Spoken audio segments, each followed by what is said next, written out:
হস্তেৰে আদৰণি জনাই আজিৰ সাংস্কৃতিক সন্ধিয়া উদ্বোধন কৰিবৰ বাবে অনুৰোধ জনাম। এখন ইমান বছৰে আদৰণি জনাবৰ কাৰণে অনুৰোধ জনাইছোঁ।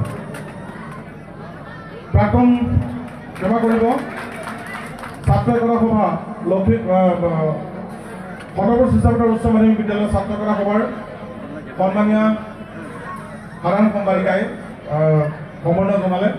তাইৰ নাম পটককৈ নাহে, উপায় নাই, নিজৰ ছোৱালী নিচিনা ক্ষমা কৰি দিব দেই। আৰু দুআষাৰ কৈ চমুকে আজিৰ সাংস্কৃতিক সন্ধিয়া শুভাৰম্ভ কৰিবৰ কাৰণে গৌতম ফুকন ডাঙৰীয়াক অনুৰোধ জনালোঁ।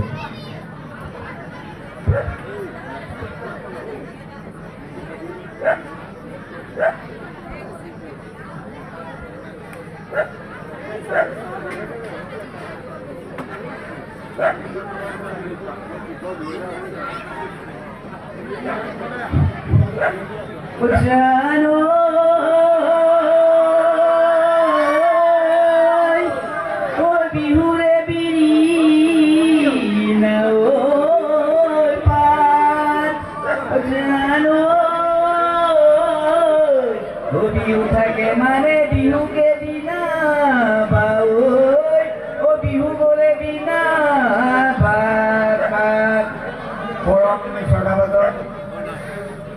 সন্তপুৰ শিক্ষাপথাৰ উচ্চ মাধ্যমিক বিদ্যালয়ৰ আজি প্ৰাক্তন ছাত্ৰ ছাত্ৰীৰ সমাৰোহৰ সাংস্কৃতিক সন্ধিয়াৰ উপভোগ কৰিবলৈ অহা মোৰ শ্ৰদ্ধা দৰ্শকসকল, সন্মুখত উপস্থিত মোৰ শিক্ষাগুৰুসকল, আমাৰ আটাইকেইখন গাঁৱৰ আই মাতৃসকল, আমি ভাবিছোঁ আৰু অলপ পাছত আমাৰ আৰু মানুহ হ'ব। যিহেতু সাংস্কৃতিক সন্ধিয়া আৰম্ভ এটা বা দুটা গান গোৱাৰ লগে লগেই মানুহ ভৰ্তি হৈ যায়, সেইটো আশা কৰিছোঁ। ইতিমধ্যে বহুখিনি মানুহ গোট খালেই। আৰু সাংস্কৃতিক সন্ধিয়াৰ উদ্যোগ ক'বলগীয়া আচলতে মোৰ দায়িত্ব দিব নালাগিছিলে। তাৰমানে কি মই ইমানখিনি কোৱালিটি হোৱাগৈ নাই। তথাপিতো উদ্যোগ মণ্ডলীৰ প্ৰেচিডেণ্ট আৰু সম্পাদকৰ দিছে যেতিয়া, এই ভাজনক এই দায়িত্বটো দিছে যেতিয়া, মই দায়িত্বটো ল'বলৈ আগবাঢ়িছোঁ।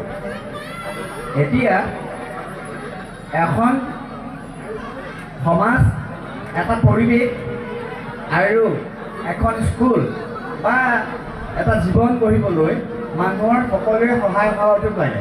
এজন বা দুজন ব্যক্তিৰ যোগেদি নহয় আচলতে।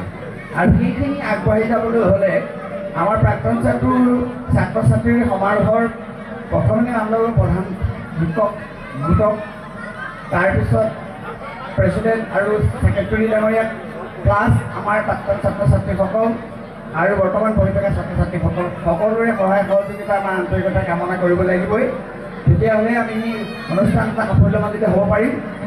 আজি সাংস্কৃতিক সন্ধিয়াৰ গীত পৰিৱেশন কৰিবলৈ অহা দীপ বৰা আৰু পলাশী নেওগ, তেওঁলোকে আপোনালোকক আজি সাংস্কৃতিক সন্ধিয়াৰ উপভোগ কৰোৱাব। মই ভাবিছোঁ যথেষ্ট আনন্দময় হ'ব আৰু সকলোৱে এনজয় কৰিব। খালি এটা কথাই ৰিকুৱেষ্ট কৰিছোঁ, কোনেও যাতে পৰিৱেশটো বিনষ্ট নকৰে। যিহেতু আমাৰ সঞ্জীৱ ককাইদেৱে কৰিছেই, বৰ্তমান ইলেকশ্যনৰ কাৰণে কোড অফ কণ্ডাক্ট কৰি আছে। আচলতে 144 দিয়া আছে, মানে গোট খাবলৈ এলাউ নাই। তথাপিতো আমাৰ স্পেচিফিক প্ৰগ্ৰেম আৰু আজিকালি চৰকাৰে এইবিলাক সুবিধা দিছে ৰাইজক স্কুলৰ প্ৰাক্তন ছাত্ৰ ছাত্ৰী সমাৰোহ পাতিবলৈ বুলি। গতিকে সেইটো হিচাপত ক'বলৈ গ'লে আমি ভাবোঁ আমাৰ অনুষ্ঠানটো কষ্ট বৃদ্ধি কৰিবৰ কাৰণে সকলোৱে শান্তি সম্প্ৰীতি আৰু মৰম চেনেহত থাকিব লাগিব। আৰু আজি এই প্ৰগ্ৰেমটো আনুষ্ঠানিকভাৱে মই উন্মোচন কৰিলোঁ বুলি মই আপোনালোকৰ ওচৰত ঘোষণা কৰিছোঁ আৰু এটি সেৱাৰে মই আপোনালোকৰ পৰা বিদায় মাগিছোঁ। ধন্যবাদ।